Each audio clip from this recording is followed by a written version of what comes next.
সেদিন একটা অনুষ্ঠান বাড়িতে গিয়ে হঠাৎ একটা কথা কানে এলো। আমার শ্বশুরবাড়ি কিন্তু এরকম নয়, ওরা আমাকে বিয়ের পরও চাকরি করার পারমিশন দিয়েছে।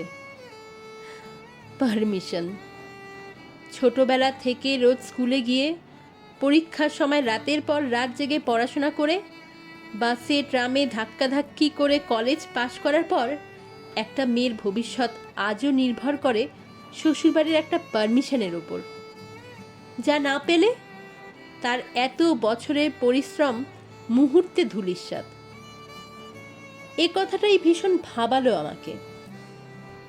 আমাদের চারপাশে এরকম তো কত মেয়েই আছে যারা ঠিক জানেই না কোন জিনিসগুলো তাদের অধিকারের আওতায় পড়ে, আর সেজন্যই অনেক পুরুষ গর্ব করে বলে বেড়ায়, আমি আমার বউকে যথেষ্ট স্বাধীনতা দিয়েছি। প্রতি বছর নারী দিবস আসে, সোশ্যাল মিডিয়ায় নারীর অধিকার ক্ষমতায়ন নিয়ে গাদা গুচ্ছে লেখালেখি ভিডিও, সব কিছুই চোখে পড়ে। কিন্তু এই সব কিছু থেকে দূরে ভিড় বাসে কোনো এক পুরুষের কোনোই ছুঁয়ে যায় কলেজ পড়ুয়া কোনো এক মেয়ের বুক। অথবা রান্নায় নুন বেশি হলে সেদিন ভাত নয়, বরের মার জোটে বউটির ভাগ্যে। আমরা জানতেও পারি না। এরকম অনেক কিছুই অজানা থেকে যায় আমাদের। শাড়িতে হলুদের দাগ, চুল উস্কো খুস্কো, সারাদিন বাড়ির কাজ সামলানো পাশের বাড়ির মহিলাটি হয়তো একসময় তাক লাগিয়ে দিতেন সবাইকে নজরুল গীতি গেয়ে। কিংবা রোজ সকালে যে মেয়েটা চুড়িদার পরে 6 টাকার কেক খেতে খেতে সকাল 8টার বাসে অফিস যায়, সে হয়তো একসময় স্টেট লেভেলে বাস্কেটবল খেলতো। এই আত্মত্যাগের গল্পগুলো নিয়ে খুব একটা আলোচনা হয় না, কারণ এরকম তো কত হয়েই থাকে। নারী মানেই তো মায়ের জাত, তাই তাদের শরীরে মায়া দয়া বেশি। সেজন্য ছেলে তাড়িয়ে দেওয়ার পরেও বৃদ্ধা মা আইনের দ্বারস্থ হন না, পাছে ছেলেকে পুলিশে ধরে নিয়ে যায়। একদিন যার পাতে নিজের ভাগের মাছটাও তুলে দিয়েছিলেন, তাকে কি করে দেখবেন লকআপের ভেতরে? বদনামের ভাগিদারও সেই মেয়েদেরকেই হতে হয় বেশি। বহু বছরের প্রেমিক আচমকা একদিন অন্য কাউকে বিয়ে করে নিলে প্রেমিকটিকে নয়, প্রেমিকাটিকেই লুকিয়ে বাঁচতে হয় সমাজের থেকে। নানা লোকের নানা রকম প্রশ্নে তাকে জেরবার হয়ে উঠতে হয়, নানা লোকের নানা রকম প্রশ্নে তাকে হাঁফিয়ে উঠতে হয় প্রতিনিয়ত। স্যারের লোলুপ দৃষ্টি থেকে বাঁচতে স্লিভলেস কুর্তি পরা কোচিং ক্লাসের মেয়েটা কখন যে জড়সড় ফুল হাতায় বদলে যায়, কোচিং ক্লাসের কেউ টেরই পায় না।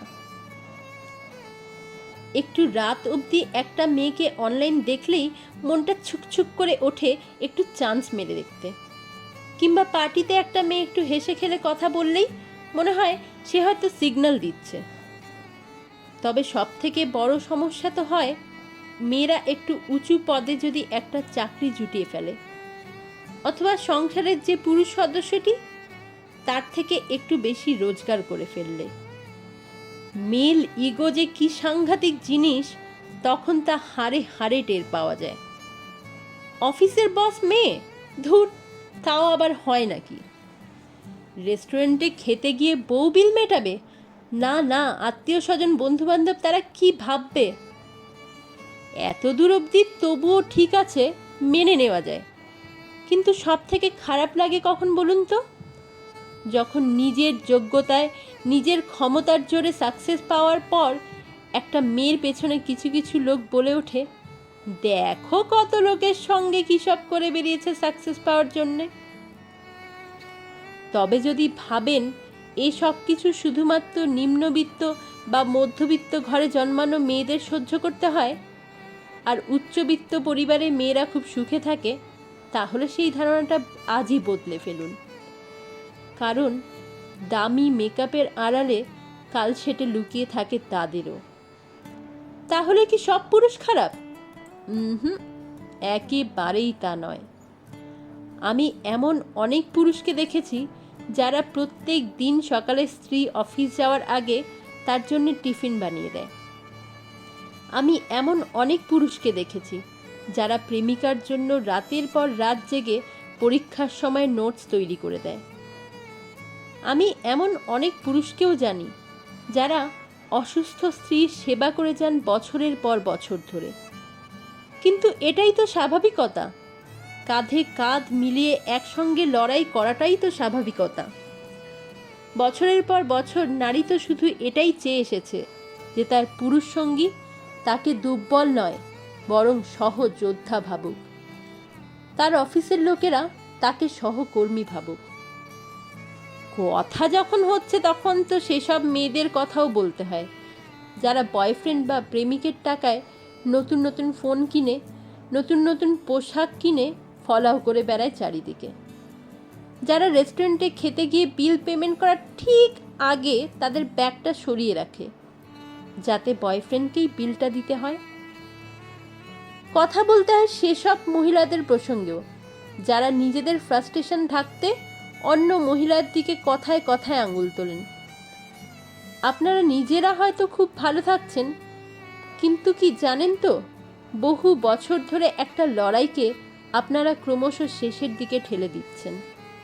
আসুন না, আমরা সবাই বরং একটু স্বাবলম্বী হতে শিখি, আকাশে ভর দিয়ে ডানা ঝাপটাতে শিখি। আকাশে ওড়াটাও তাহলে হয়তো একদিন খুব একটা আর কঠিন হবে না। দেখবেন আমাদের দেখে সাহস পেয়ে আগামী প্রজন্মের মেয়েরাও এগিয়ে আসছে এই লড়াইটা জিতে নেওয়ার। আর তারপর একদিন আমরাও পাবো সমান সমান পৃথিবীর অধিকার।